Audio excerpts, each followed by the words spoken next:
लेकिन ख्वाब गफलत में है, किताब हमसे क्या मुतालबा कर रही है हमको समझ में नहीं आ रहा। 5 वक्त की अज़ां, एक बार नोटिफिकेशन की अगर बिल में जो है ना आवाज़ आई, टिन बोल के 1 सेकंड के लिए आती हूँ, आते जो ना फौरी फ़ोन निकाल के अरे कोई मैसेज करे सीरियस है इसके ताल्लुक़ से। लेकिन वही जब इस्लाम के बारे में बात है, 5 मरतबा दिन में अज़ान देते मुअज्जिन साहब, कम से कम एक अज़ान जो है ना 3 से 4 मिनट की अज़ान होती, 5 मिनट लगा लीजिए।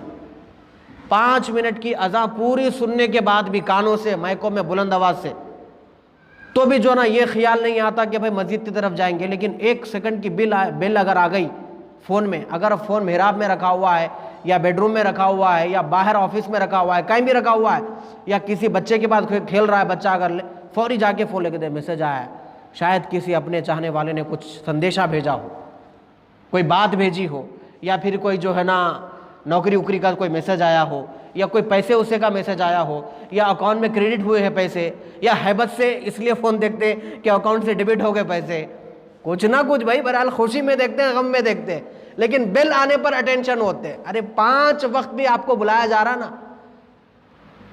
ये भी तो अलार्म है, 5 वक्त अल्लाह के घर की तरफ बुलाया जा रहा है। मस्जिद के बाजू में घर है और आप जो है ना कान में अज़ान से जो ना गुजरती हुई जा रही है आवाज़, भाई ये नमाज का वक्त है, मौज़िन साहब बुला रहे हैं, हय्या अलस सलाह की सदा बुला रहे हैं। मेरे नमाज पढ़ने में मौज़िन का प्रॉफिट नहीं है, मेरा प्रॉफिट है, मेरी ज़िंदगी संवरेगी, मेरा दिल उजला होगा, मेरा तन अच्छा होगा, मेरा मन अच्छा होगा, मैं ज़िंदगी जो ना अच्छी गुजारूंगा, ख्वाब गफलत से पर्दे हट जाएंगे, रब के हुजूर सजदे होंगे, सजदे में जाऊंगा तो उसकी कुर्बतों में जाऊंगा, उसकी तारीफ़ें करूंगा, वो मेरी मदद करेगा। भाई फ़ायदा मेरा है, मौज़िन का क्या फ़ायदा है? उसका काम है अज़ान देना। वरना मौज़िन की शान तो ये है, गली के कंकर भी मैदान महशर में उसकी अज़ान की गवाही देंगे कि मौज़िन अल्लाह की बारगाह की सदा 5 वक्त जो है ना लगाता था, ऐ अल्लाह हम गवाही देते इस बात की, तो इसकी मग़फ़िरत फरमा। मौज़िन के लिए लोग क्या करेंगे? आम इंसान तो इंसान, कंकरियां भी गवाही देंगे, चरिंद परिंद जो आवाज़ें सुन रहे ये भी गवाही देंगे।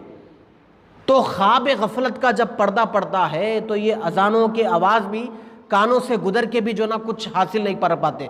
इसलिए नहीं कर पाते क्योंकि ख्वाब गफलत पड़ा हुआ है। तो गफलत बहुत बुरी चीज़ है मेरे भाई।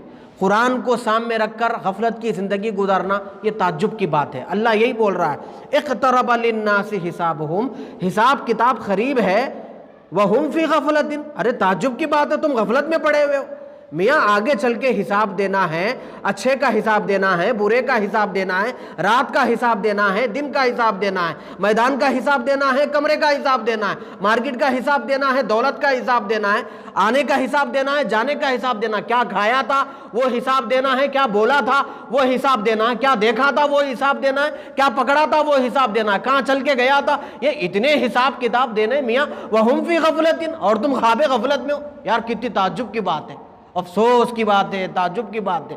इतना हिसाब किताब कुछ पड़ा हुआ है और आप ख्वाब गफलत में हैं।